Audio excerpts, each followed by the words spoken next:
Good evening, and thank you all for being with us. I now call this meeting to order on Wednesday, March 2nd, 2022.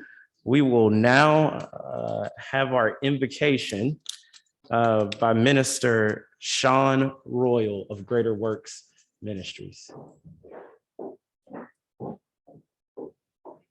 Greetings to you all. Thank you. Good evening.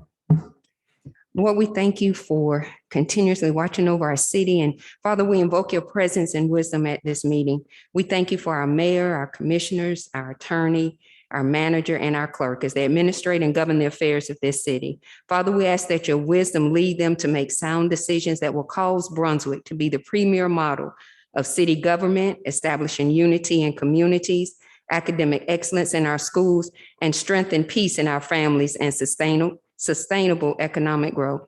And Father, we thank you for being the source and guidance of this meeting as the agenda for tonight's meeting is covered. We thank you for all these things in advance. In Jesus' name, amen. Amen. Thank you, Minister Royal. We want to say thank you also to Greater Works Ministries. You all truly are a pillar in our community, and all that you do for our community, we want to say thank you.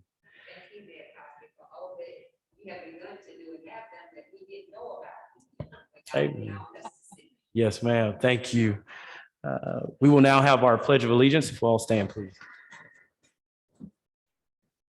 I pledge allegiance to the flag of the United States of America and to the republic for which it stands, one nation, under God, indivisible, with liberty and justice for all. Thank you. We will now have a proclamation for Miss Susan Bates, the owner of Tipsy McSway's. So if you can please come up to the front.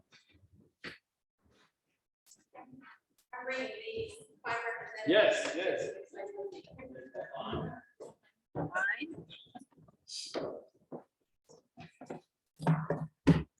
I'm going to do a little remixing here. So I'm going to read some of the proclamation, but also say a few words about Miss Susan Bates, who is again, someone who is just a strong advocate and really someone who's been foundational in our community downtown. On March 2nd, 2012, a trio of entrepreneurs named Susan Bates, her son, Jason Bates, and original team member, Brandon Murphy, opened the beloved community venue, Tipsy McSway's Neighborhood Bar and Grill. Tipsy McSway's Neighborhood Bar and Grill achieved a feat most entrepreneurs dream of by employing over 200 individuals, contributing nearly $1 million in state taxes and to the local community. And Tipsy McSway's Neighborhood Bar and Grill is an inclusive and civically engaged business that helped establish Brunswick's music district, bringing over 2,000 musical acts to our city, and established the 1 Million Cups of Coffee Entrepreneur Program with the College of Coastal Georgia and Kaufman Foundation, inspiring a new age of business owners and leaders. Now, therefore, I, Cosby H. Johnson, as mayor of the city of Brunswick, along with my fellow commissioners, do hereby recognize March 2nd, 2022 as Tipsy McSway's Day. In the city of Brunswick, recognizing the positive impact Tipsy McSway's Neighborhood Bar and Grill has on the community, as well as its catalytic role in business development on Newcastle Street, and join them as they celebrate their 10th anniversary.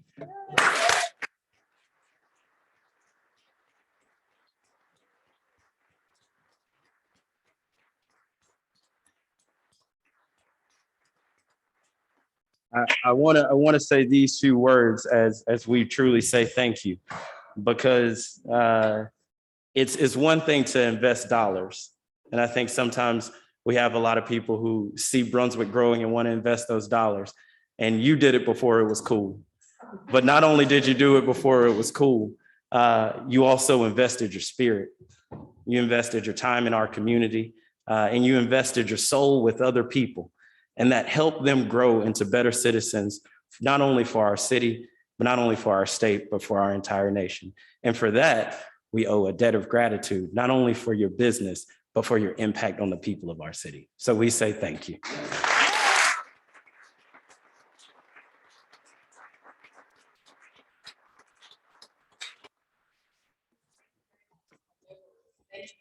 Amen. It's because of every person that spent a nickel at Amen. Texas in the last 10 years, particularly the ones that spent a nickel first. Amen. And Amen. that's why we're still here. We're happy to look forward to the next 10 years. Yes, ma'am. And we'll see you. Yes, I was going to say. Saturday, by the way, this is Jason. It's my son. This is Brandon. He's my OG. He's my heart. Other son. Other son. This coming Saturday, we've got our 10th anniversary party downtown in Brunswick. I've got a street closure right in front of Tipsy's for that whole block. And we've got entertainment starting at 11 in the morning that goes till 11 at night. And hopefully a little laser show at the end. That's it. All the bands that are performing are bands that are close to me and have had a real impact on me personally, but also have also had a big impact on our community, including Crawford Perkins, which I want to mention, who opened Solo Guitar Gallery as a result of how downtown Brunswick was growing. He moved his family over from St. Simons to Brunswick because he thought this was a much cooler location. Yes. And so he's opened his business because of that. So he is our finale with his band Squirt Gun. And it'll be a great day, all inclusive day. And we're just really looking forward to celebrating with everybody. Thank you.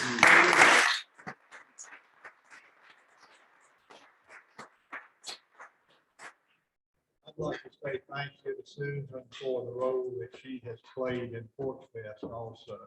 Yes, That's just one of the greatest things. And my son, his family have moved down to Union Street, I think because of Porch Fest.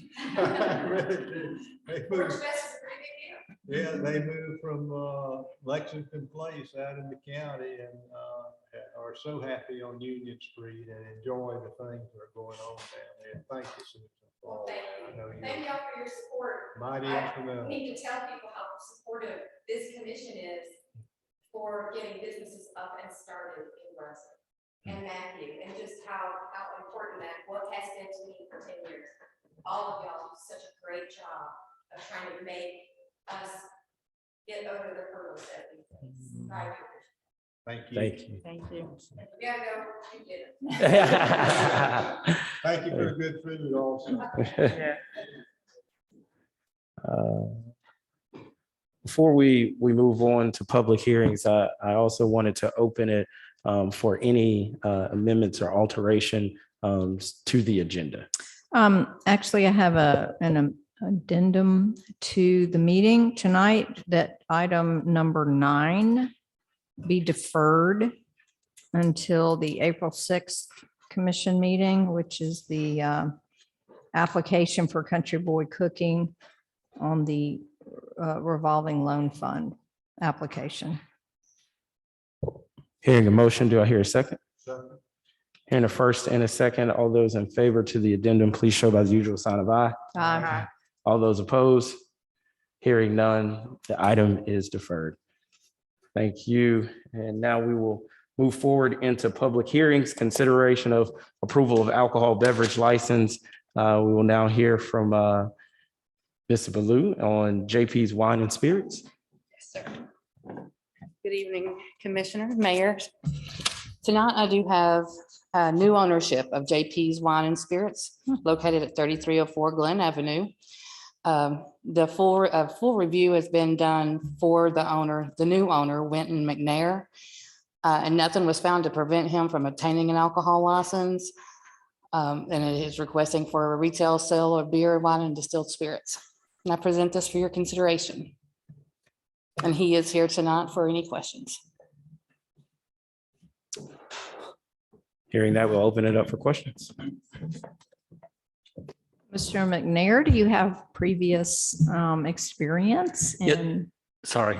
Yes, ma'am. I sell wine and spirits for a distributor right now. So I'm basically a salesman. So I've been doing that for about 8 years. Before that, I had a restaurant up in Waycross that I did for about 5 years. So I've been in the business for a while. Okay. I've worked with Jim, who is the current owner, for the last 4 or 5 years. And we've been working on this project for about 2 years now, seriously for the last year. So Yeah, they've been there a long time and 30 had a very years. successful business. Yep. But and I think that on behalf of all the commission, I would say we are very serious about underage drinking. So we do checks on that Absolutely. periodically. Yep. So we hope that that is part of your new hire orientation, or just that is revisited throughout the year with your staff. Absolutely. No, I have a lot of stuff to learn like that, but I know Jim has no tolerance for that as well. So that's something that, I'll make sure stays in place, but that won't be a problem. Welcome. Thank you.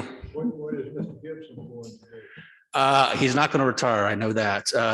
He's already got like a lot of irons in the fire. I think he's just going to enjoy that and go fishing with his son quite a bit, but also probably look for his next thing to do. So He was a big advocate of Sunday sales, and we worked quite a bit with Jim when we were trying to get that ratified here. We look forward to working with you, and thank you. absolutely. You all live in Brunswick? We live in St. Simons. We're actually looking for a house. We actually tried to buy a house on Union Street ourselves, probably about, what was it, about 4 or 5 months ago, but it got kind of swept under. Anymore. They're just about spoken. I know, it's very hard to find. It's a swinging place down here. It is. Hearing that, do I hear any more questions? Hearing none, we'll entertain a motion. It's a public, well, it's a public hearing, so Oh, yeah, we do. Yeah. we have a public hearing. We have to ask for. Do we have any comments from the public?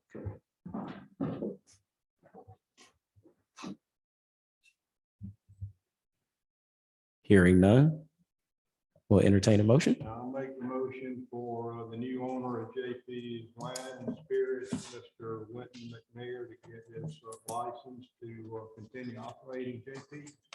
Second. Hearing a first and a second, all those who agree with the motion, please show by the usual sign of aye. All those opposed? Hearing none, the motion passes. We will now hear about Fine Food Mart. Yes, as per last meeting, that was deferred until this meeting. Mr. Patel is here this evening. He had done some little bit of legwork to try to get his approval about the Neighborhood Planning Association and the neighborhood community on approving his beer and wine retail sale license.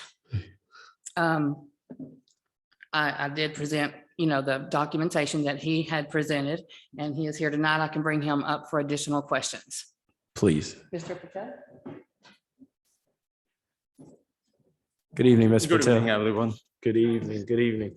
I will now, we have received the paperwork that you've done, and we know you attended the MPA meeting. Okay. I think there's still some additional questions. So right now we'll open it up to the commission for questions. Sure. Well, my first question would be, I know that we saw a listing of people who were in favor of the granting of this application for retail sale of beer and wine, but your listing didn't include anybody who was necessarily against it. Nor do we know the total number of residents within that community area. I think it's very challenging in light of the fact that the distance requirement is already not met. So that's a huge hurdle. Do you have any other signings or signatures from other residents in the community? I do have all those signatures on the paper. Whoever came into the store, I asked them, I went to 2, 3, or about like 6 houses down there, and they don't have any problem with that. Mhm. So Okay. Just for my edification, what is the distance requirement again? What is the actual amount of feet? 1,500 1,500. 1,500 feet? And how many feet are you away from a resident? around like 157. Yeah. 157. Yeah. And The purpose of 1,500 is to spread a wide net so that, there's going to be clearly there's going to be those within that So it's not a direct prohibition. Remember, you have discretion to approve or deny, but you have to take into consideration the evidence that's been presented. Yeah. And how close are you in proximity to someone who also sells beer and wine? 200 meters, I think. 200 feet? Yeah. And what else do you plan on selling in the market? In the store. In your store? Okay, I have like convenient items, chips and snacks, everything, plus the smoke shop items, vape and other stuff. Lottery. So vapes and cigarettes, things of that nature? Yes. Just a question, do you feel like your business is viable without selling alcohol? Yeah, because next door customer asking me like for the beers and wine stuff all the time when they come inside the store. Okay, so your business can live on Yeah. without the beer and wine? No, they are asking me for the beer and wine. If Right, but I guess what I'm saying is without beer and wine, without you selling beer and wine, is your business viable? Will you be able to still stay open? Yeah. Okay. Those are all the questions I have. Are you gonna have gaming machines in your? Yes, I'm still waiting on that. Have you got them now? No, not yet.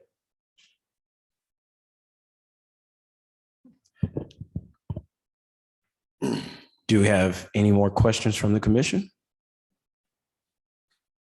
Do we have any comments from the public? Hearing none, I'll now entertain a motion.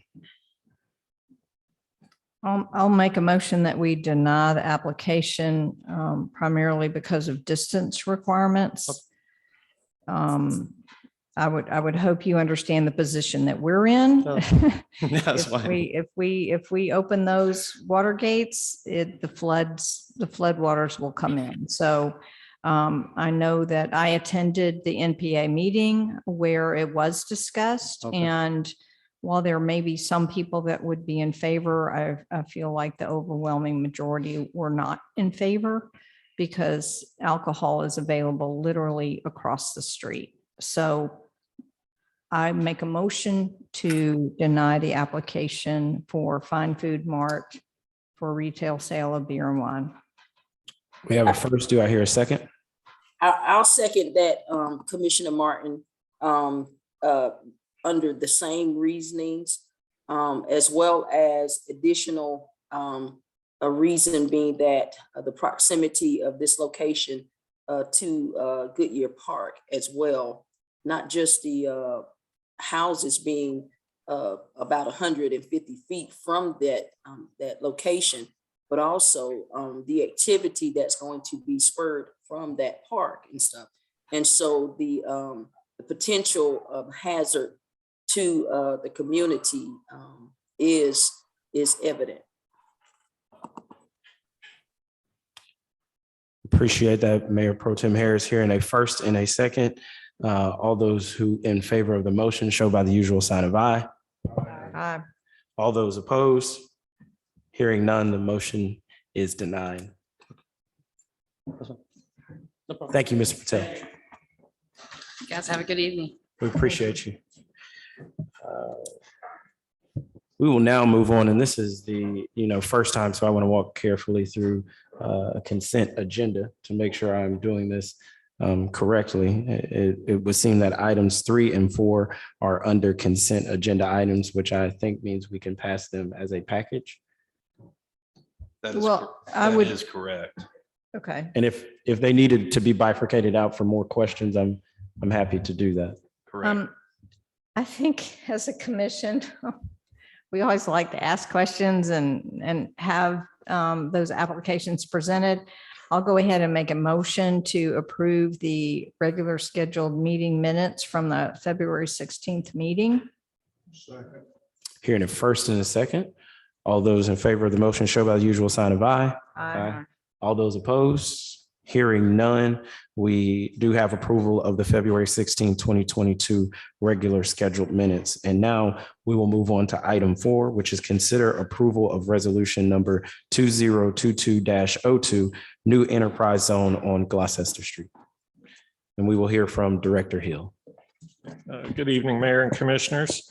Good evening. I know some of you are new and weren't here when we first started enterprise zones back in 2014, but they are designed to help alleviate slum and blight and underutilized properties and encourage redevelopment. The law that activated them allows the city commission to waive fees such as building permit fees, inspection fees, business license fees for the first year. And it also allows the city property taxes to be abated for a period of up to 10 years. And that's on a sliding scale. It's not just no taxes for 10 years. But the commission does have the ability to tailor make the incentives per the project. Some projects get 10 years of tax abatement, some only get 5, some get tax and no fees. There's been a variety of them approved over the years. So this is for an area east of JF Mann Way, and that is the road that is comes out of the old Dan Vaden lot at the fire station. That's where the current enterprise zone for Norwich Street stops. And then it would run out Gloucester Street to Highway 17 and go up a little bit to include the 4 Glen Avenue property, which used to be the chamber offices. In that area, we have the old Tire Kingdom building that's been sitting there vacant. We have the Piddler building that's been vacant and a little bit run down for years. Crab Delight or Seafood Delight that's on G Street that had a fire 3 or 4 years ago. And is still sitting there in that condition. But then further on the other side of Martin Luther King, there are some office buildings there, especially where Dr. Butler's office was, that have been empty and could use a little love. So this is to help try to encourage redevelopment in that area. And it was brought to the Finance Committee, I guess, just Monday. So I'd be happy to answer any questions you might have. So the property that you're saying up off of G Street, the lines of the enterprise zone were drafted to go all the way up to reach that. Right. And there's a lot of residential property in, Yeah. between. So if you just threw a big box, you'd catch a lot of residential property, and the tax abatement is only if there's job creation. So it Commercial. doesn't make sense to do it in a heavily residential area. Okay. How many others do we have in this city? We have 4 other enterprise zones. We started out with 5, but the Norwich was initially split into a north zone and a south zone, and that was combined. So we have the Norwich zone that runs from a little bit south of Gloucester Street up to the city limits. We have the Central Business District zone, which is the downtown area and Gloucester Street as far as Union. We have the Galena Avenue zone, and then the Altama zone. And Altama is a very small one. It's right there around First, goes from First up to 3rd Street in that little commercial or industrial area that's to the west of Altama. So where the blue door is and back in there.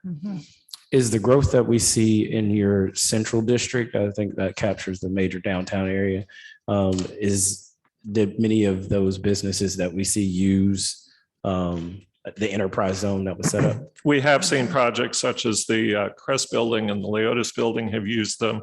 On Norwich Street, the Sundance Tile and Stone relocation made use of the enterprise zones. Fresenius Kidney Care that's on Highway 17 used it. The building that has the kidney or center that's there next to the eye clinic.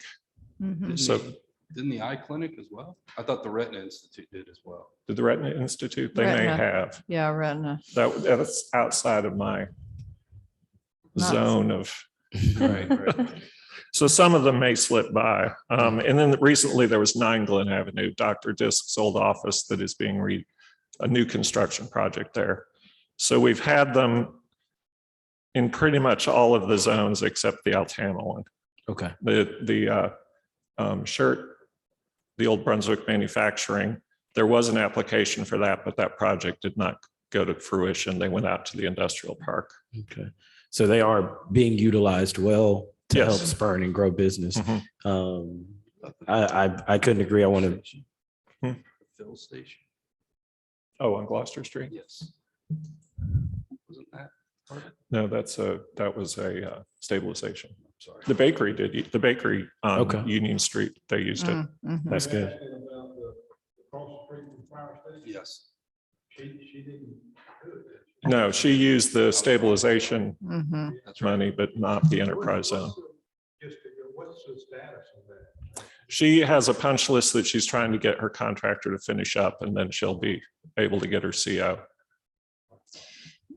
I mean, historically, the enterprise zone was something that the commission that Commissioner Kaysen and I sat on during the height of the recession to sort of set the stage and provide incentives for developers and property owners to incentivize redevelopment of properties because it was just stagnant. And so we were very intentional about putting in place things that municipalities had the power to do in order to ignite the redevelopment and revitalization that we really needed. So I have one question, Matthew. The properties that are on the south side of Gloucester, Mhm.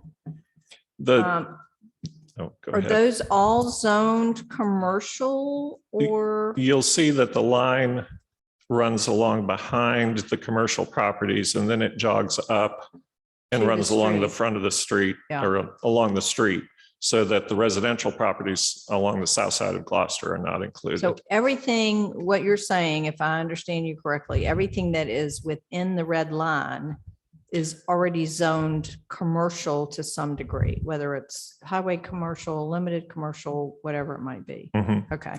I think there is one stray property on, let's see, Lee Stonewall. There's a tiny little, there is one little residential property there, I think, but And then there's a property about in the middle of the page that's like a buck tooth. What is that? It's like part of a whole right here. What is that?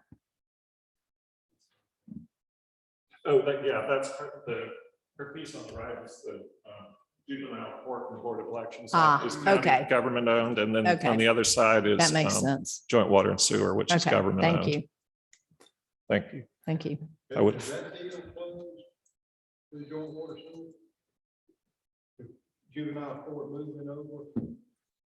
Oh, I haven't heard definitely if they are. CBS store. I haven't heard that they definitely are yet. Everything looking at it. Mhm. It's still, that's the reason I bring that up, and think it's worth thinking about a little bit, because they're still talking about spending the SPOS money because of the juvenile court. Having the need for more security, so I thought they were really seriously looking at joint water sewer building there on CBS building on Gloucester Street. We want to get back to the consideration of approval of the resolution. Do we have any more questions?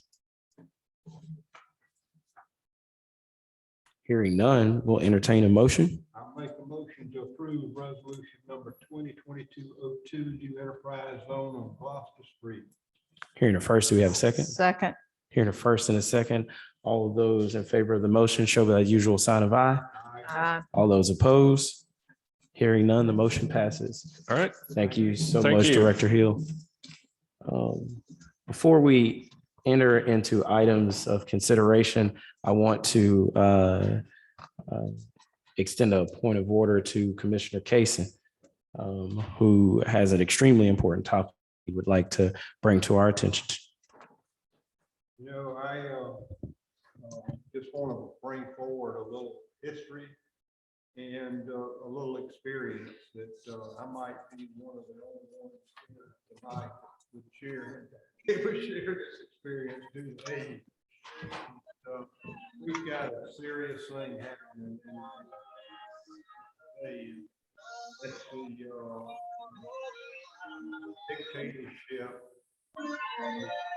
taking over your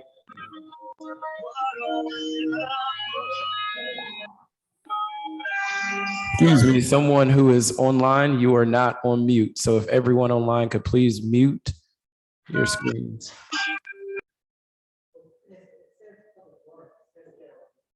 probably Garrett trying to get me. Thank you. Very, very serious thing in the world today, though, with what's happening to a democratic country called Ukraine, a very unprovoked, just murder in my thought. I can't look at it any other way that this is just mass murder. When I left home this afternoon, the latest report, and this included civilians also, 750 people have been killed there so far, and it's not going to get any better until the United States of America stands up in every situation, every way we can. And I think that it's important that communities like Brunswick, Georgia, express ourselves and let our leaders know on a state level, on a national level, that we see this as serious, and that we want to stand with the people in Ukraine that are being just absolutely at war with no provocation whatsoever. They have done absolutely nothing. They are a population of 40 million people. They provide most of the wheat, the agrarian kind of subsistence for the European nations. It is just absolutely merciless what is going on over there. And I want us to stand up. I want us as a commission to stand up. I'd like for us to do a resolution that shows that we feel that we're being taken advantage of here, and if we don't stand up, that our way of life that possibly could go the same way as the folks in Ukraine. And I take this very seriously. Now I want to turn back the clock. I came through 1970, 71, and 72, the oil embargoes. And this is a lot of the same thing. We did not stand up as a country back in those days, and folks that aren't aware that we didn't stand up. The inflation that we incurred, I was paying 18 cents a gallon for gasoline back in the 60s and somewhat into the 70s a little bit, not much into the 70s, but what happened with Saudi Arabia and the gas, when we had plentiful, we were sitting on the reserves that we're sitting on today in this country and aren't using. We had those same reserves back in the 70s, and by us letting Saudi Arabia take advantage of us, just like Russia is doing, they did not brutalize us like Russia is brutalizing Ukraine. But just imagine that it could happen, okay? Let's go that far, okay? We want to stand up, and I want to ask this commission and our city manager and our attorney to get their heads together and write a resolution, letting the world know that we stand up in Brunswick, Georgia for Ukraine. And that we see this, that if it doesn't get stopped now, that it is going to affect our way of life even more than gasoline, but and oil products, but we are awfully concerned with the cost that our people are paying already for fuel, to fuel their cars. It is not necessary. We have the reserves in this country. We have what it takes to be the #1 exporter of oil in this world, and we're not using it. Now, something to understand, I don't want to get too deep with everybody, because everybody's got feelings about this. We do have some climate problems. I believe we do. But let me tell you something we would not be today if we did not have the reserves in the fossil fuels that we have today. We would not have come through the industrial part of this country that made us so great. We would not have the medicines that we have. We would not have the freedom, the liberty that we have if we didn't use the natural resources that we got in this country. And I want to see us as a mayor, as a commission, write a proclamation, a resolution supporting the folks of Ukraine and asking our people in this country that own the reserves of petroleum to let's get them out of the ground somehow. Let's all get together and get it. Let's don't go through another 20 or 25 years of inflation. We cannot afford it in this country. It will not work today. People are on tight budgets today. They've got families, and this is affecting every single one of us. So I see it as our responsibility to get the word out that we do not want to keep experiencing the inflation that we're going through here in this country. And I hope that my fellow commissioners and mayor will be behind this, and our staff will help us to get something out there real quick, because this thing is serious, and it's only going to get better when we as a country stand up in any way we can. I do not want to go to war. I don't want to do that. I really don't. But who's here to say that you don't? You've got to stand up somewhere. We've got to stand up all we can, okay? Please, let's get behind our people here and try to make our life easier, which will make it easier for the people that are being so taken advantage of by hostility and by a dictator. We don't want dictatorship in this country. We don't want it. It doesn't work. I thank you for listening to me, and I hope you'll carry this out and let's show that Brunswick cares about not only Brunswick, but we care about the world. We really do. And that we're all in the world and we're affected by it. Thank you. Commissioner Kaysen, we thank you for your passion and your wisdom on the topic. I And wish I had a better script for that. No. It's from my heart. It's all it is. I don't know that I could write anything that is any better out of my heart. I really feel it. And I was talking with Mary yesterday about I wanted to do this, and I'll tell you, I was watching it on television and I was tears coming. They really were, and it's just sad. It really is. Please, let's get it stopped. we appreciate your leadership and stand with you, and we will work with city staff to make sure we get to work on a resolution fairly quickly here. And with that, we'll move on to items to consider for approval. And we will start with number 5, the consider approval of financial reports as of January 31st, 2021 from Director Mills. Good evening. Good evening, Director. We as of January 31st, we are at 58% into the current budget year, which ends June 30th, 2022. The general fund for the month of January, we had a net expenditures over revenues of $265,000 for the month, but year to date, we have revenues over expenditures of $3.9 million.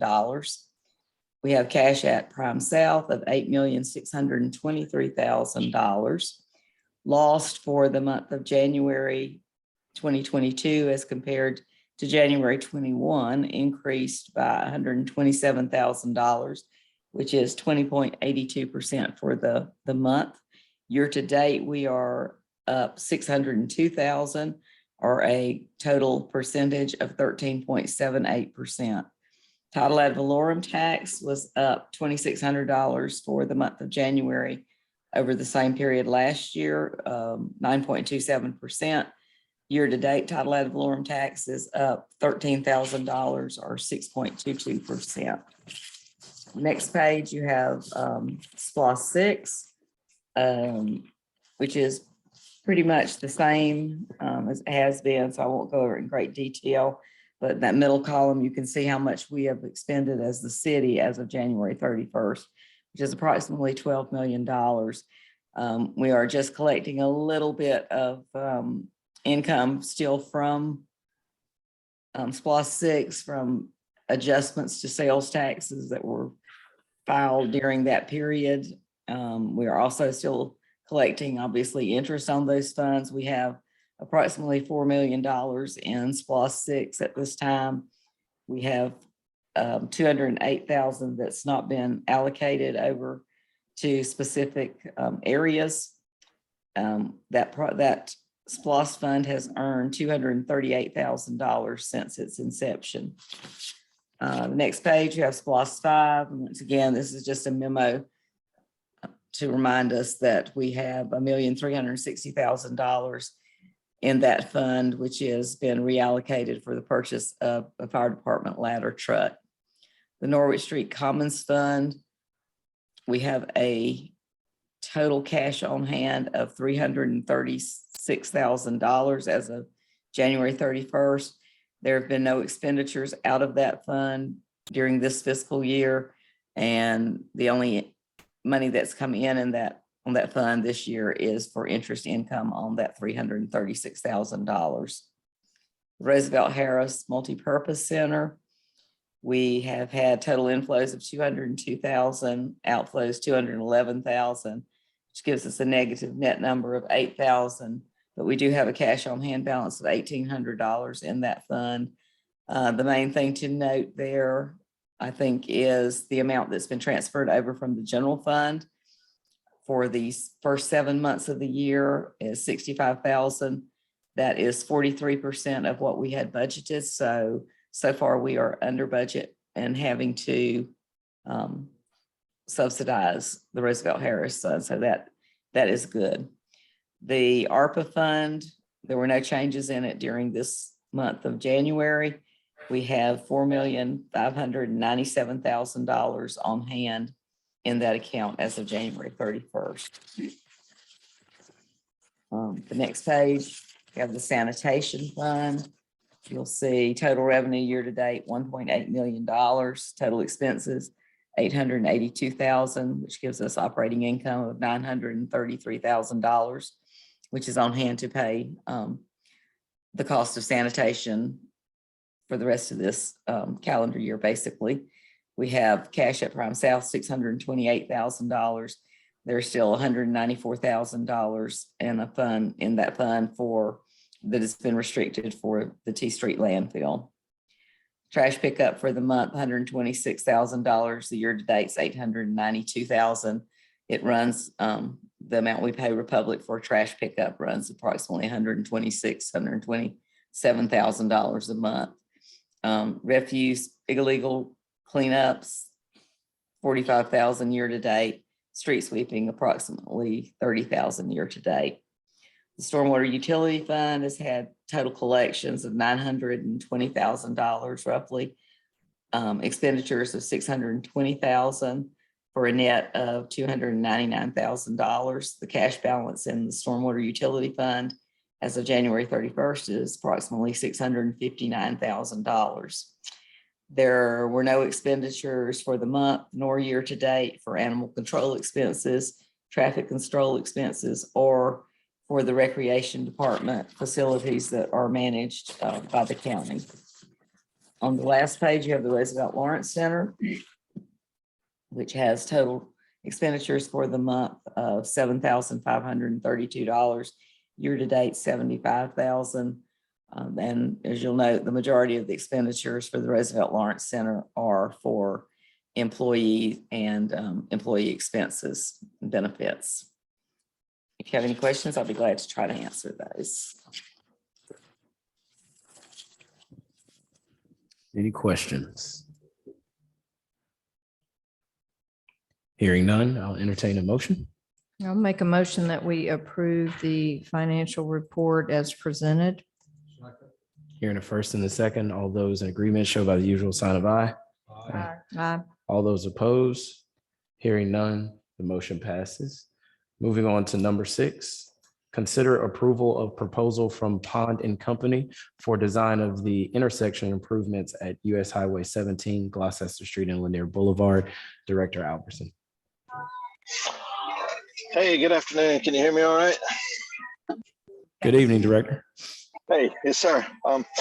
All right, I think most of you know the history of this area pretty well. This is a pretty congested intersection, especially in the morning and afternoon peak hours. We performed a traffic study through the BATS group in 2019, I believe. And Pond did that traffic study for us. They completed that traffic study for us. And the end result of the traffic study was basically improvements that included recommendation of a second left turn lane onto northbound Highway 17 and some improvements to the Lanier Boulevard area of the intersection, which include closing the left leg or the west leg of the intersection to all but incoming traffic to Lanier. You can make a turn on to Lanier from Gloucester, but you cannot turn from Lanier onto Gloucester. Traffic on Lanier would travel northbound to Gloucester and then either turn left or right from there. And recommended improvements also included a lighted or signaled pedestrian crosswalk and concrete median there kind of between the two legs of the Gloucester intersection. So when we finished the traffic study and these recommendations came out, we were at a conceptual point, and GDOT was discussing the widening or the resurfacing of Gloucester Street, and the timing did not work out for us to get the drawings from the conceptual stage to the construction stage and match it up or merge the project with the GDOT project.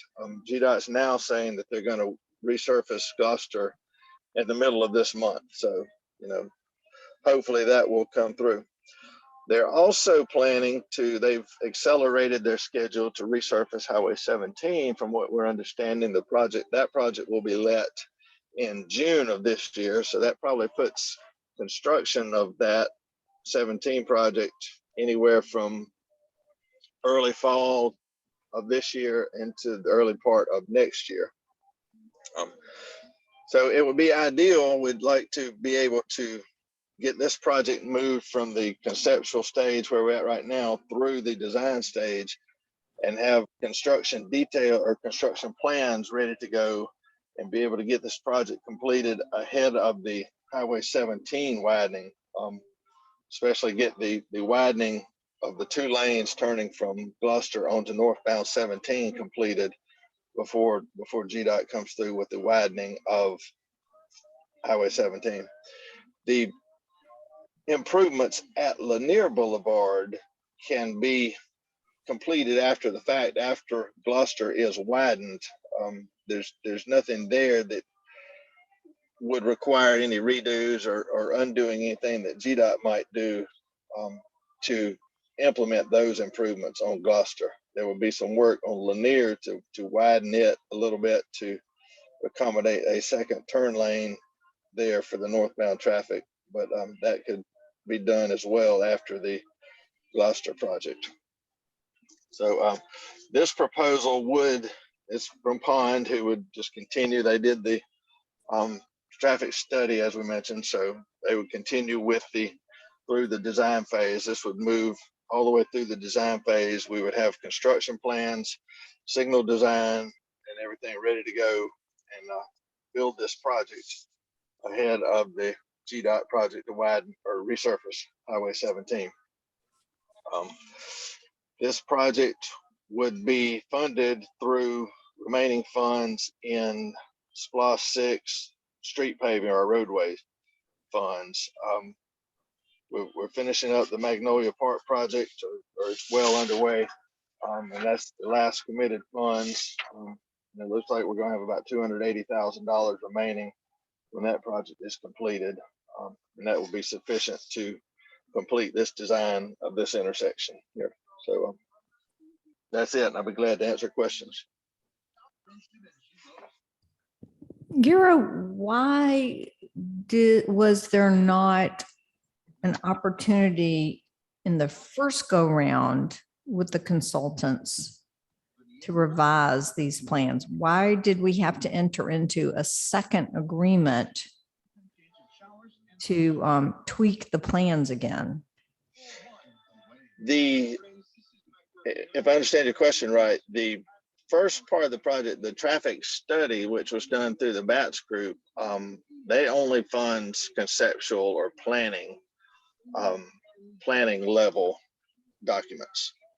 So the BATS study would not fund moving from conceptual to the design or through the design phase, through the construction phase. That project ended by the BATS requirements at the conceptual phase. Okay. Is that what you're asking? Yes, I could not connect the dots on that as to why we were entering into a second agreement, which was really more a revision and a fine tuning of the plans and the design that they had originally submitted. It's right. That's as far as those BATS SCAMPO funded projects go. Similar to the Bay Street project, you know, we completed that. We got the ideas, the recommendations from there, and now to progress with any of those projects, we're kind of on our own as far as BATS is concerned to move those ahead in design. This is a same situation. So in the further description of the improvements in the timeline for deliverables from Pond, it sounded like it was a 6-month time period for them to go through the design changes, I guess, to get it construction ready for letting the project out. So if they are projecting a 6-month time period to do that, but then you've got GDOT that's ready to start in June, I think, to repave and do their improvements.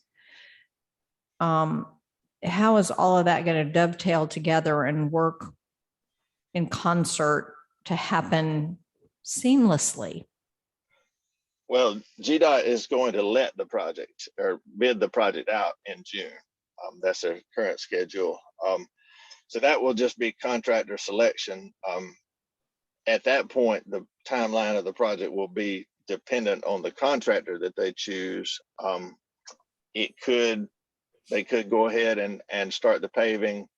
You know, it typically takes them 60 days or so to get the documents finalized and whatnot, contracts. So, you know, the paving could happen as early as August or so, but it could be pushed back into the early part of next year. It just depends on kind of the contractor schedule once that contractor is selected. Either way, you know, if it is on the early end of that, we've explained that to Pond. They did list a 6-month time frame in this proposal. We've explained to them, they're aware of the, you know, the timeline requirements and matching this project up and staying ahead of the GDOT project. And they've assured us that that can happen. They'll make that happen. So do you project that all of this road construction would not start until after school is done? Based on my experience with GDOT, you're talking about the 17 project, right? I'm talking about any of it because it's heavily trafficked area during the school year. So if you start the construction and you start doing the road work while school is still in session, it's just going to create a whole nother set of issues, as opposed to waiting to start anything at that, you know, Gloucester, Glen, Lanier, Goodyear intersection until after school is done. There was really heavy traffic out there this afternoon when I came downtown. I came a little bit early. Got a lot of traffic out there already. It's not just school. Yeah. You're right. It is heavy traffic. You know, GDOT is saying right now that they're going to resurface Gloucester this month. You know, they've been saying they're about to do it for a while now, so, you know, we'll see, but they are not taking into account the school traffic as they're scheduling that project. I don't see the 17 project happening as far on their end as during the summer. I think it will be certainly after school were to start back in the fall. Yeah. Ideally then we can maybe stage it, especially our project. Our project would not take long around the Christmas break time. But GDOT doesn't always take those things into account when they're scheduling their projects. So GDOT, I mean, they're doing the full length of Gloucester. So do you have any idea if they're going to start at the west end of Gloucester near Bay and come east, or vice versa? And do we have any say so? We don't have any say so in that. In previous conversations with them, they were going from west to east. They started Bay Street to Highway 17. Okay. As far as I know, that has not changed. Gary, how much would a roundabout cost there? I read the thing here that it says it would be expensive. How expensive would it be? I don't know. I haven't put a number to that yet. Where are you talking about, at Goodyear and Lanier, or Yeah, at right Highway there. I'll take 17? one anyway. I think we need to eliminate all that we can, and that would be a good start there on traffic and problems. That would be one that would last forever. And again, I would like to see it up on Highway 17. As a matter of fact, if I'd been asked, I would have been a lot more certain 3 years before I knew about what was happening up there, because a roundabout at 17 absolutely would take care of all the problems there. And I'm not an engineer, but I use the road, and I've used it all my life. I used it as a pedestrian. I used it with bicycles. I know that we're doing a lot of things here that a lot of people work to have Gloucester Street 4 lane. And I don't think that folks are aware of how hard it is to go from, take St. Simon's Island. What would those people give over there on Frederica and Demery Road to have 4 lanes? What would they give? They're fighting for it over there, and here we are giving it up, and not talking about roundabouts. And I'll say something else. I think we've got some new people on this commission. I don't know if they're aware of all that has gone into this, how long it's been going on, and just would make them aware that it's been going on a long time. Gary, I have another question. Could I finish the thing about? I'm sorry. Yes, please go ahead. I needed to pause because people need to think that are up here that we're not involved with any of this. None of it. They need to know what's going on. And essentially what is going on is you're taking what's a wonderful 4-lane road and you're making part of it 2 lanes for bicycling and for sidewalks that you already have there. So, but again, I want to go back to the roundabouts. I would like to be as outward as we could about moving traffic as expeditiously as possible. I don't know a better way to do it than a roundabout, and put the responsibility of moving a vehicle through a heavily congested area on the responsibility of the person who's driving the vehicle. That does it. It accomplishes it. So I would like for us to see if there's any way of look at the cost and see what it would be to put a roundabout in there, and stay with the state about a roundabout at Highway 17 before they resurface. Is that possible, Gary? We can ask them their thoughts about it. And is that a possibility? again, we can contact GDOT, but in most cases, and I don't know because I wasn't involved in their decision-making, but normally they do go through that part of assessment and possibly have, and in most cases, GDOT would prefer a roundabout. So my thoughts are, I mean, I don't know if they did, but we will check to see, if they've, to see if they did assess a roundabout at that location and get back with you. Well, I would like for us to look into the possibilities, and then I didn't know if, I would just bring it up, if the new folks here need an opportunity to really have a voice. It's not done out there. The road's not torn up. We still got 4 lanes sitting out there. We'll find out where that stands with GDOT. Sure will. You done? Okay. Amongst other things, I have one other question, Guro, as cars who are on Highway 17 heading south, Right. as they come around that big sweeping curve Mhm.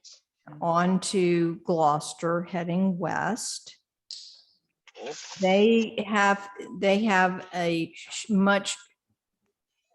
they have to merge in. Who's merging to whom from that intersection? Because you're widening into the right of way for the cars coming off of 17 that want to go west on Gloucester, Mhm. merging with those that are sweeping through that curve at a high rate of speed. So who's yielding to whom?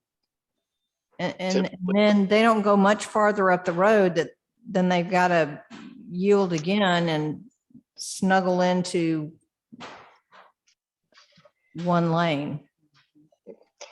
Typically in that situation, the southbound 17 traffic in that turn lane, in that right turn lane, would yield to traffic that is coming off of Highway 17 through the intersection.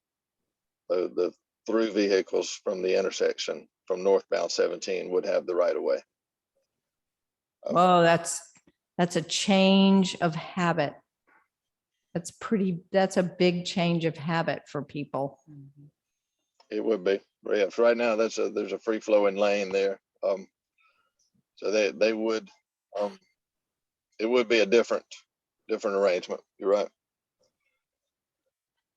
I really feel like that needs to be taken into consideration in some capacity, whether, you put little rumble strips on the pavement. I mean, somehow that's going to just create a whole new accident area.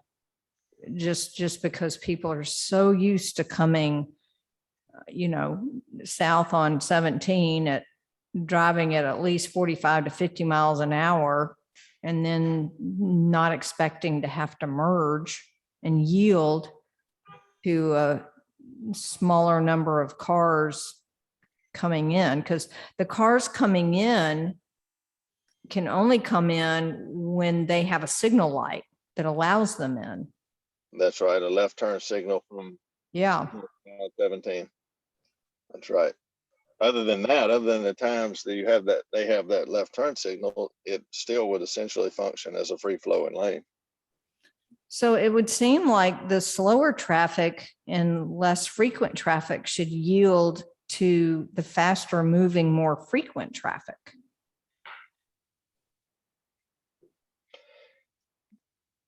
Right. But, typically most every other intersection where you look, traffic that is entering that lane, entering a lane anywhere yields to traffic that is already in the lane. If you're making a right turn anywhere, kind of merging on, you're yielding. There's usually a yield sign there where you yield to vehicles that have already made that left turn movement and are already in that lane. I understand. I don't agree. Well, if you have that turn lane yield then you'll back up traffic to the light. And I don't think that would be something. True, you could potentially push traffic back out into the 17 southbound lane. Right. I've only seen, I don't know, 2 to 3 cars, and we're probably picking at the weeds, but it just gives me a little heartburn right there. Carol, will that do anything with the third lane out on Highway 17 going south there at the light? The third lane as it In the merge lane.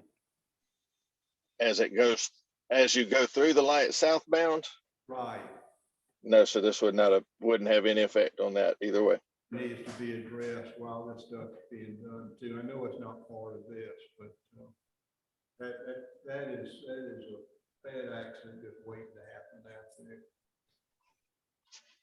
So Garo, I know there was mention, and I can't find it in here, but there were going to be some sort of, not, I hate to say bollards, but there were lane delineation things that poke up from the roadway that designate lane lines. I think you're probably thinking about the 4th Avenue segment of the MLK Trail. Oh, down at 4th Avenue? Yes. Right. Okay, so there weren't going to be any proposed for this. No, ma'am, nothing like that proposed Okay. here. Okay.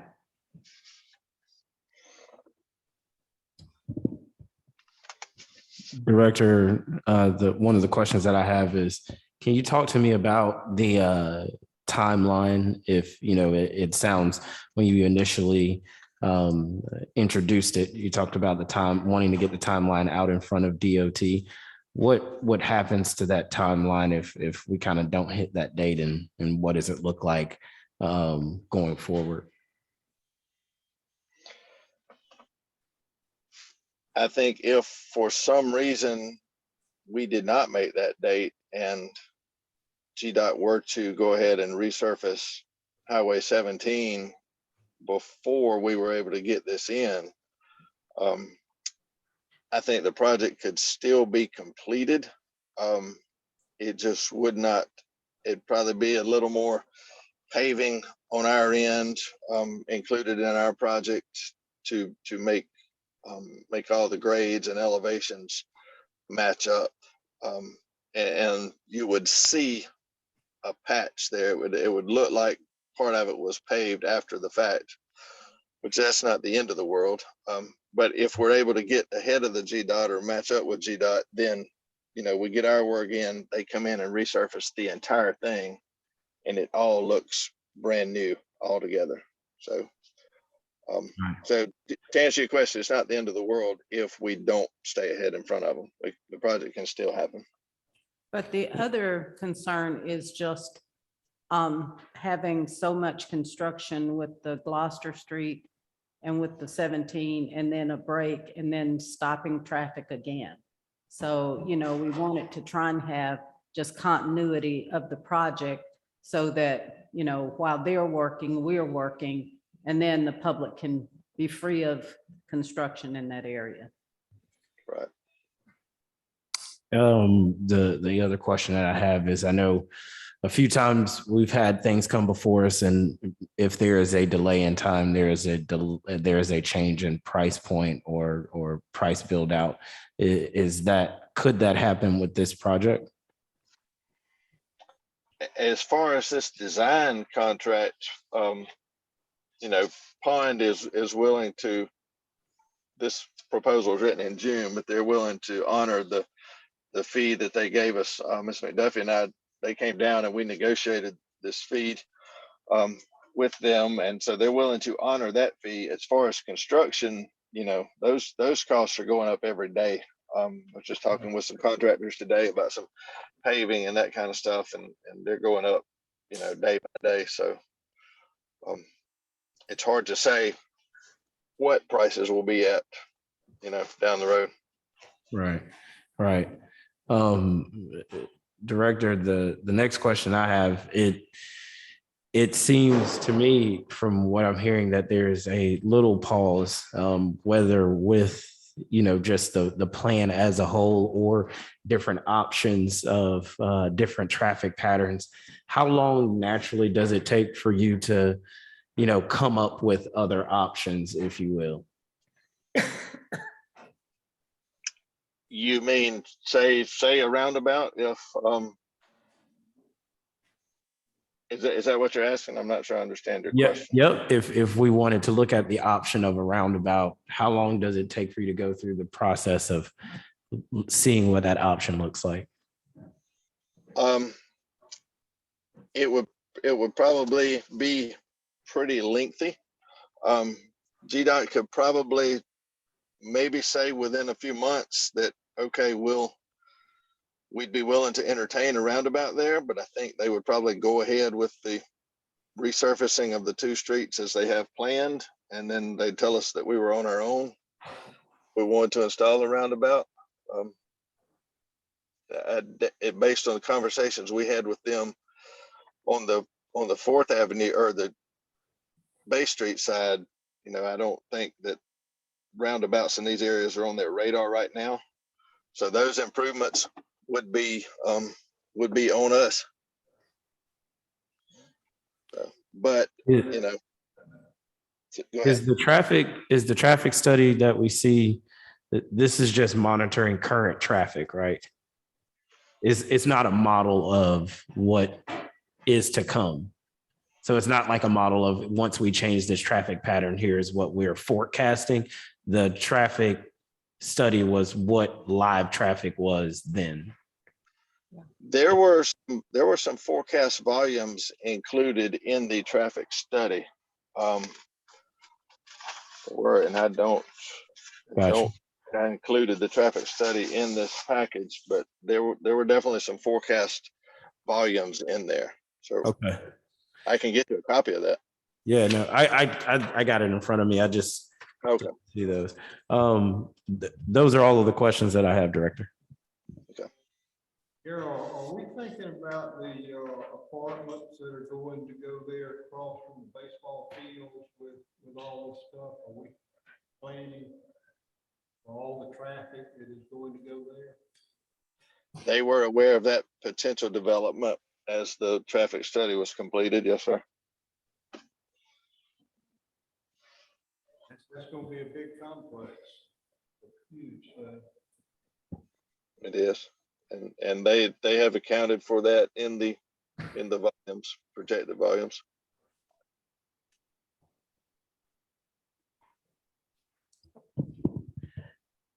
I think if I remember, there were opportunities for people involved in that particular location to be able to ingress and egress at other option points other than just Gloucester Street. Yeah, we're going to ask for Atlanta. Yeah. Mm-hmm. I agree with that. Right. Yeah. For that very Still reason. gonna put a lot of traffic out. Oh, yeah. Yeah. You still got those two access roads, east and west, Goodyear. And are they calling Goodyear Avenue Davis in this proposal, Carol? Is that, or is there another street out there I'm not aware of? I noticed that too. Probably are. Probably. And some of the mapping you look at, it's still indicated as Davis. So Never heard Goodyear Ave called Davis. Live and learn. Never know what you're gonna get from government. Education. Do we have any other questions for the director?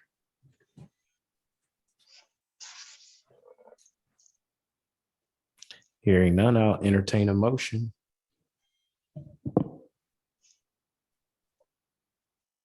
I'll make a motion to approve signing the agreement with Pond and Company in the amount of $98,518 for the design of the Lanier Gloucester intersection improvements as presented. Hearing a motion, do I hear a second?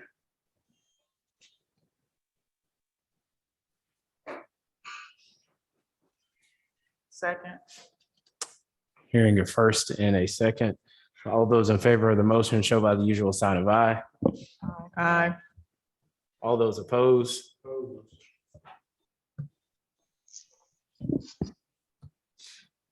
Sounds like the ayes have it. With that, the motion is approved.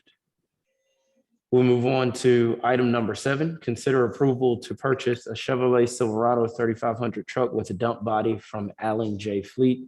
Director Albertson, back to you. All right. Last meeting, we also discussed some equipment purchases. So this is the final piece of equipment that we have budgeted during this current budget year.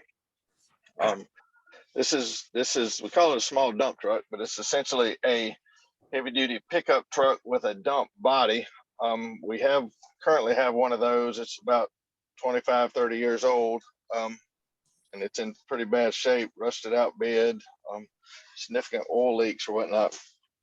And that vehicle will likely be sold if approved and this vehicle is delivered. But the vehicle is used for sidewalk work, hauling small aggregate loads, debris if we need to, concrete debris, aggregate and materials for concrete work, pipe installations and other grading projects.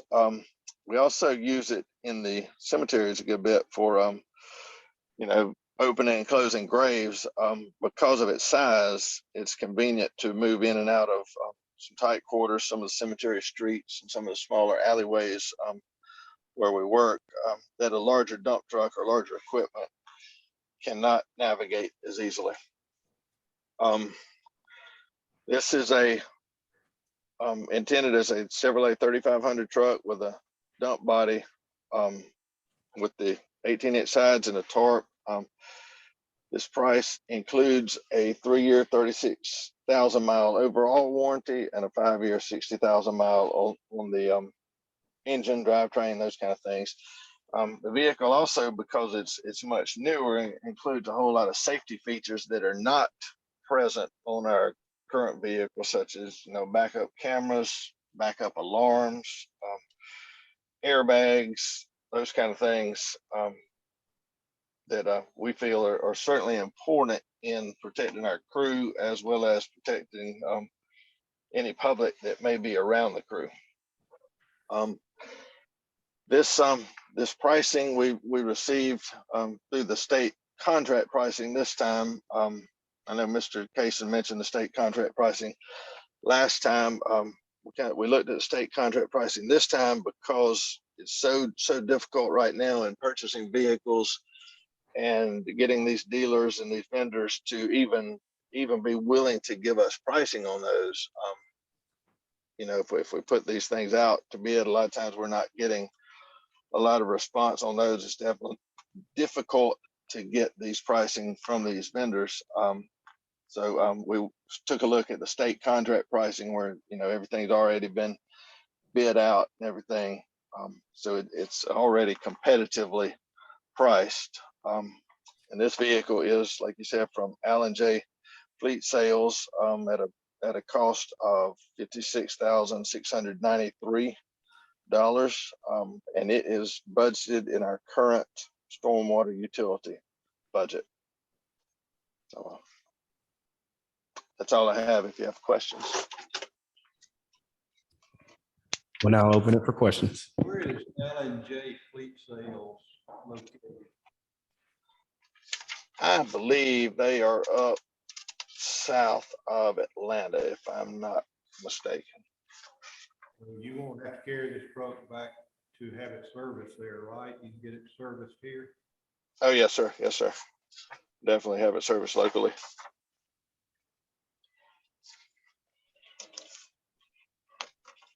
They've got it. How long's the delivery guarantee? He told me early May. So what, this was at 60 days. Their mailing address is out of Sebring, Florida. Oh, okay. I may be confusing these guys with another of the Yeah. fleet vendor. So, but yes, we'd certainly, I mean, we do most of our service here in the shop as is. Most our guys can handle most everything, but certainly we would have anything else done locally that we need to.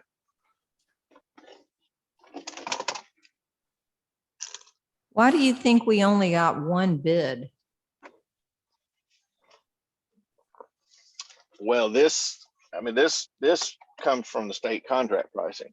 I think maybe again, you're thinking about the 4th Avenue trail that only had one bid. Oh, But this is state contract pricing here. So, and it's already been bid by multiple vendors. You know, it's just basically a database, I guess you'd say, with the pricing available.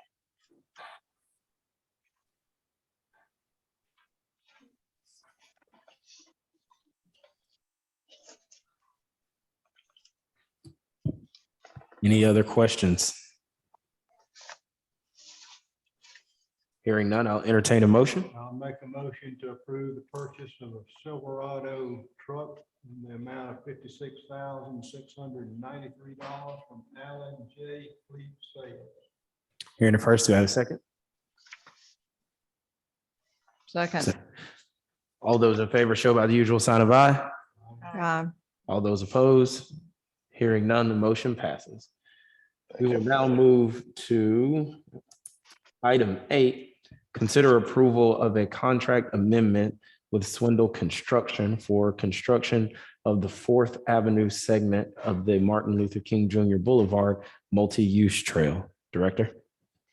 Okay, I think you're probably all familiar with this project. It's a bike and pedestrian trail which extends along MLK, beginning at Prince Street, going south to 4th Avenue, and then it will turn east along the north side of 4th Avenue to connect to the existing trail along Highway 17. We've completed the portion of the trail in 2 projects from Prince down to 4th Avenue. So we're right there at the 4th Avenue right-of-way line right now. And actually Swindell Construction completed both of those previous segments. So we've been very pleased with their work and the results that we've gotten from them. This project took a little bit longer to get finalized because of it being inside the GDOT right of way and its proximity to the marsh right there. There's a segment of marsh between MLK and Lanier Boulevard that we're going to be right up against. So we're had to go through the buffer variance process with EPD. We finalized those documents last week, and we expect that to be issued at any time. And then GDOT has approved the design for the construction within the right-of-way of 4th Avenue right there. So we're in good shape with both of the regulatory agencies. This section of trail, you mentioned, Commissioner Martin, the delineators. Because of the need to stay a certain distance away from that marsh, this trail will need to be up near the travel lane. And then to meet GDOT's requirements on separation between the trail and the travel lane, the project does include the white delineation posts there along that segment from between MLK or between Lanier and Martin Luther King Boulevard there. We did put this out to bid. Again, you asked, we only received one bid on this, and I don't know why that is. The county has had a similar problem with that. They recently put out a couple of sidewalk projects and didn't receive any bids on theirs. So, you know, the only thing I can figure is that a lot of times these contractors are a little bit smaller than your large scale utility contractors. And by that, they also do a lot of residential and site work, you know, and, you know, with all that kind of stuff going on right now, I guess they're just busy. Everybody's covered up right now. But as it is, we did only receive the one bid for it.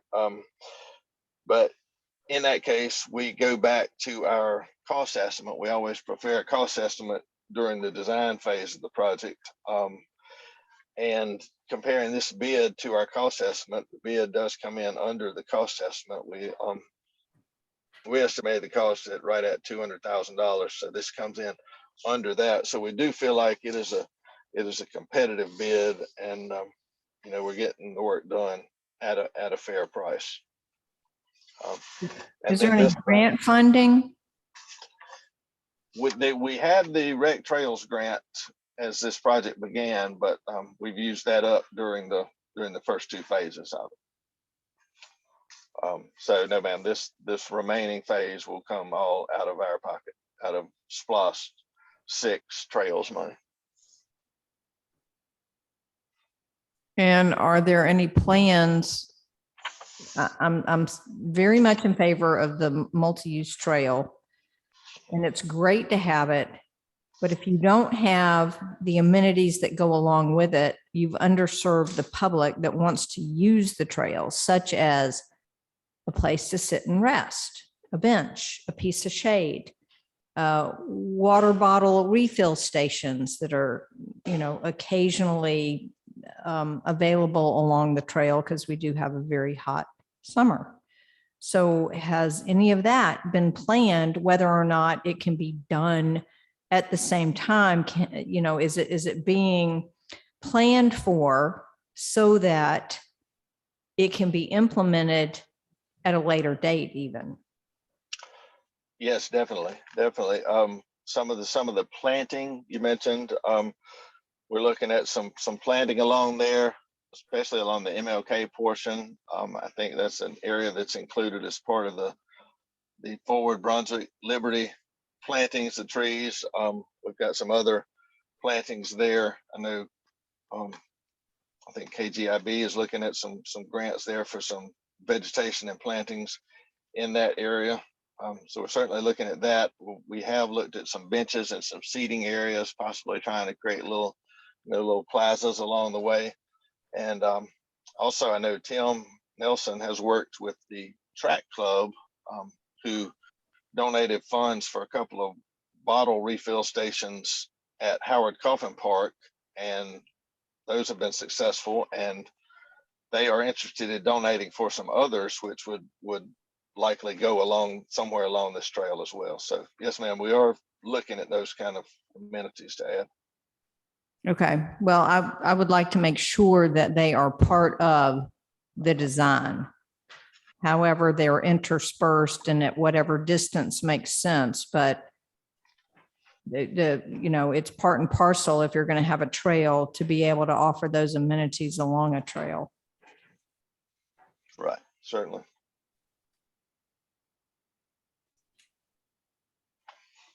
Here, pursuant to Commissioner Martin's question about why we're only getting one bid here, how much help did you get out of the city's purchasing department for these purchases?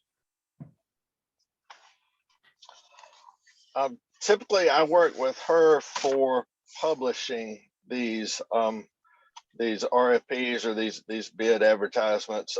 I usually put together the technical side of the documents, you know, the scope description and that kind of thing, and then turn it over to her for publishing on the different websites and that. I usually send it to the newspaper myself just because I've got a good communication with them. But then I get her to publish on our city website, and she's got a couple of other vendor registry or government vending type websites she advertises on. So between the two of you, the competitiveness reason it's not fair is why? I don't know why You know, why contractors are not bidding on it. You know, we put it out there. In fact, I even emailed this directly to a couple of contractors that we work with. I think maybe a couple of those would have struggled with the bid or the bonding requirements. but I don't know that for a fact. But we did email it directly to some contractors, and you know, I can't say for 100% sure why Was others bid on it. the company called or asked to participate here? I don't believe I contacted them directly about this one. I don't think so. I would think between one of the two of you folks, it would behoove you to call somebody and see if we couldn't create some business. Yeah, at least maybe do some follow-up as to, do projects such as this hit a threshold that's below economies of scale for their business, and so they don't choose to entertain putting a bid together. I don't know. That would be good information to know, though. You know, they did bid on the Fourth Avenue. Didn't they do the Fourth Avenue quadrant for us? Seaboard, no, sir. Papa Eller did that one, and they've gone out of business. Okay, there's another one. You're right. It's Papa Eller. Where's Papa Eller in all of this? They're no longer in business. Pardon me? So who knows? They are no longer in business. They're out of business. That's OOB. Well, that's a good reason. But I the reason I had Seaboard on my mind, I went out 99 the other day, and I have no idea how much industrialization Seaboard has taken on. They're a huge company. They've got a lot of equipment out there. Why they wouldn't be interested in some of our work, and it's only going to get better. I mean, there's only going to be more work. We've got to create some competition and some more. Commissioner Kaysen, you had asked us before to develop a list, and I do have a list of contractors, which include Georgia Asphalt, Allen Owens, Seaboard, Papa Eller, East Coast Asphalt, JH Stone, Underground Excavating, and Woodard Construction. So I will make sure that was given to me from Director Albertson. So we need to make sure we are using those contractors, or at least sending out every directly to them. I would say it would behoove us to find out why they're not interested in our work. Okay, and we will. We need the competition here. Commissioner Martin's 100% right, and we're only going to hopefully have more work to do, and we want to spend as much money as we can. Okay. That's a fact. I think it's every commission I've sat on. We want to guarantee this community that we're spending our tax dollars as locally as we possibly can. We're making every single effort to do it. Okay, well, we will certainly, and I think that is a good concern. We will certainly look into Thank you, that. ma'am. I appreciate it. And I know everybody up here will too. And our citizens. Okay. Thank you. Any other questions? This has all been through Finance Committee, correct? Yes, ma'am.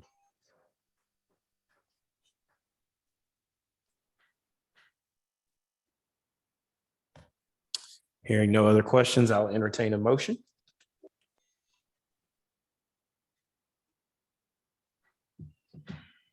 I'll make a motion that we approve the contract amendment with Swindle Construction for construction of the Fourth Avenue segment of the MLK Boulevard multi-use trail as presented. Here on the first, do I hear a second?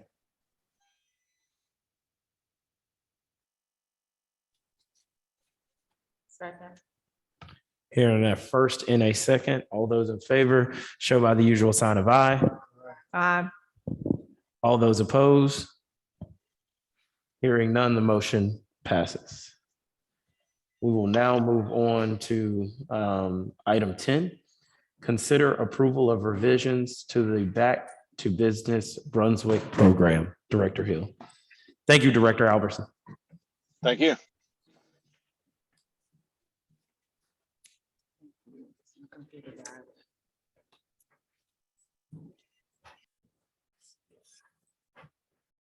All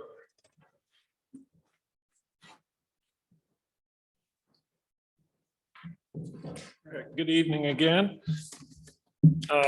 As you recall, last fall, when the city received the American Relief Plan funds, we came up with the Back to Business Brunswick program to assist businesses who were affected by COVID. The program came in three parts: a low dollar amount, very low interest revolving loan, a stabilization revolving loan, and then the relief grant. Since we started taking applications, we did have a big flurry of them in the beginning, but that has slowed down. And when these programs were developed, we were operating with the interim guidance from the Department of Treasury. The guidance has now been finalized, so we are presenting some changes that we are recommending be made to, right now, the relief grant. The stabilization loan, we would like to make some changes to that, but that'll come in the next month or so. I passed out a sheet that shows the information about the applications we've received so far, their employees, demographics, the ones that have been approved, and then you can see down at the bottom there, we have 38 total applications. 2 of those were ineligible because they were either outside of the county or a nonprofit. The Economic Development Department, 10 of them went over there for processing. 3 of the applications have lapsed due to no contact from the applicant. We are making another effort to try to get with them and see why they haven't responded to us. Are they still interested in it? 11 have been approved, and there are still 12 pending that we're working with to get further information from. The changes we'd like to make are changing the cycle on the grant from a quarterly grant to a monthly review and approval process. We think that some people who missed out on the first cycle forgot about it, or how your desk builds up and it may have drifted down. And a lot of times people are anxious to get some funds. So we think the monthly review would be better. And because of the final guidance wording and the fact that we are a qualified census tract, we want to open it up to response for COVID-19, which could include income replacement. If, as you can see on the statistics I passed out, overall revenue change for the applicant businesses is minus 89% from one year to the next. So we think that that's probably a valid use for the funds for the businesses. We are did add number 8 on this page. I'm not sure which in your book it is. Businesses have been open for less than a year, which Treasury does allow. In the beginning, they didn't, and we asked that businesses be open before December 31st, 2019. We've added a couple things at the end of it. If they don't submit a complete application and we tell them you didn't submit a complete application, you need to fill in these blanks. If we never hear back from them, we're not going to review it. And then if once an application becomes 6 weeks old and we have not heard anything after repeated attempts, we're going to just consider it a dead application.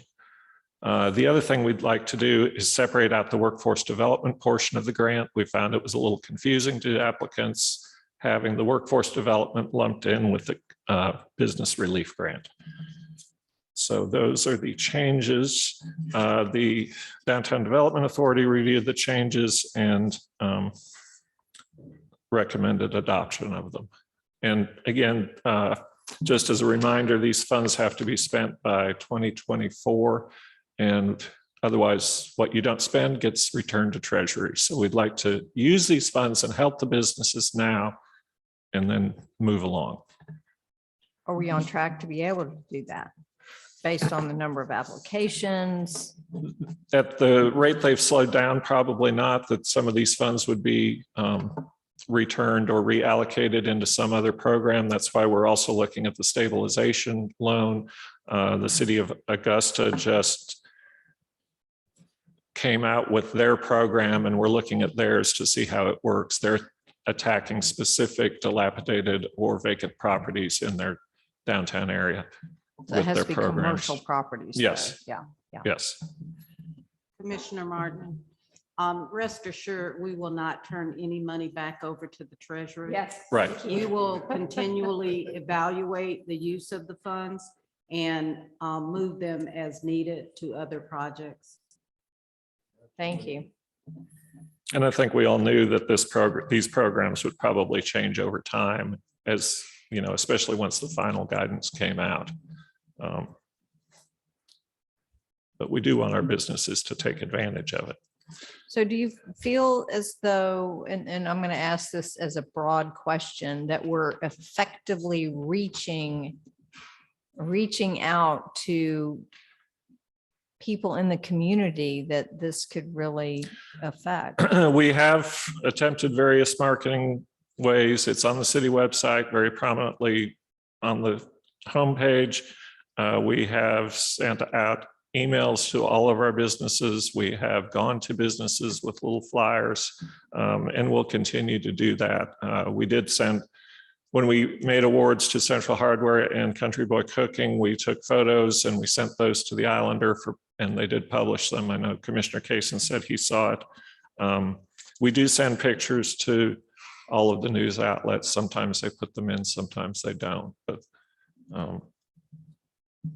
I would like to see us interface with the college on this too. And certainly, I mean, there was a 1 million cups meeting today. I was not able to go, but I think that would be a great avenue, but tapping into that economic development arm at the college would at least give another opportunity to people. and we've also, I know that the Economic Development Authority has directed some people towards us. The county is doing that also, and we're Okay. sending people to them. Yeah. As people in the city apply for the county version, Monica is sending them to us, and if a county person applies to us, we send them to Monica. Where is Odin Lumber? That's on Norwich Street, across from the old transmission shop where H&R Block is. They're in that, across from Ken Plyman's place. They're the baseball bat manufacturer. No. Expensive baseball Brunswick bats. Sluggers, is that what they mean?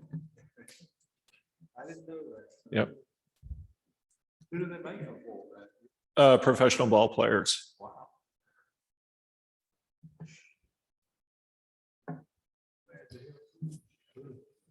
Bat in the hand of our youth.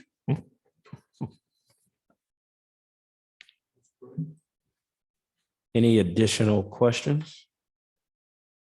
Let's get the money out. Good deal. I'll make a motion that we approve the revisions to the Back to Business Brunswick program, and ARPA funds. Hearing the first, do I hear a second? Second. Hearing a first and a second, all those in favor, show by the usual sign of aye. All those opposed, hearing none, the motion passes. All right, thank I you. appreciate you, Director. With that, we have concluded with items to consider for approval. And I think we will now move into executive session. Yes, for the purposes of litigation. I'll make a motion that we adjourn to executive session for discussion of litigation. 1 second, I think Commissioner Kaysen has some quick words. Yeah, Matthew, I just wanted to publicly thank you. Matthew Hill. I wanted to publicly thank you for your work that you've done to bring another cruise line to Georgia. I think it's just fantastic. Yes, We're definitely, you're 100% right. We're open to other cruise. Yes, yes. And just real quickly, the American Cruise Lines has been coming for a number of years. are embarking on a shipbuilding program. So we'll be seeing more of slightly smaller ships of theirs in the near future. That's a beautiful ship. Well, yeah, the Odyssey, is it the Odyssey Cruise Line or whatever they're called? American Queen Voyagers. Okay, I mean, they were great. They were immersed in the community. You saw them out walking. They were very easy to approach and talk to. It was really good to see that they were in the community as opposed to being whisked off somewhere else. Right, right. That line only has one choice of the tour, and it's to Jekyll Island. But most of the people, I think, are staying in Yeah. town, since they're right downtown, they can visit easily. And they're only here for 7 or 8 hours. Do we ever get an opportunity for feedback from the cruise director or the cruise line as to pros and cons of, things we could do better as a community, or not necessarily? We've heard nothing but positive things except for Sunday. Sunday. Stores aren't open on Sunday. Ah, okay. Thank you. Thank you. We have a motion to adjourn to executive session. Do I hear a second? Hearing a first and a second, all those in favor show by the sign of aye. Aye. All those opposed, hearing none, we are adjourned into executive session. We adjourn the. We have returned from executive session. No votes were taken. I will now entertain a motion to adjourn. Make a motion to adjourn the meeting. Have a first, do I have a second? Second. Hearing a first and a second, all those approved show by the sign of aye. Aye. All those opposed, this meeting is adjourned. You need to use your ballot. You're gonna put that top